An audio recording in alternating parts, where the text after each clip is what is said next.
అంటే ఫ్యాక్షనిస్ట్ రాజకీయాలనుకోండి, లేకపోతే హత్యా రాజకీయాలు ఇట్లాంటి రాజకీయాలు అంటే క్రిమినల్ మైండ్స్ తోటి నడిచే రాజకీయాలు.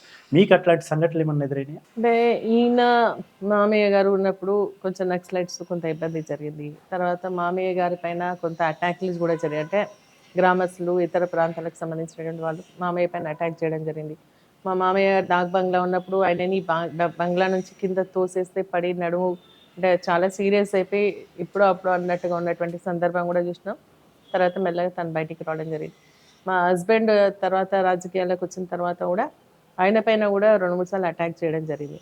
సో, మేమప్పుడు హౌస్ వైఫ్ ఉన్నప్పుడు లక్ష్మారెడ్డి గారు, జనార్దన్ రెడ్డి గారితోని ఒకసారి క్యాంపెయిన్‌కి వెళ్ళడం జరిగింది.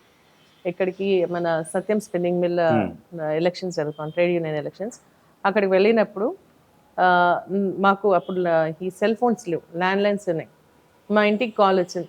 "మీరు లక్ష్మారెడ్డి తిరిగి వస్తారనుకుంటున్నారా? లక్ష్మారెడ్డి ఈరోజు మేము చంపేస్తా ఉన్నాం.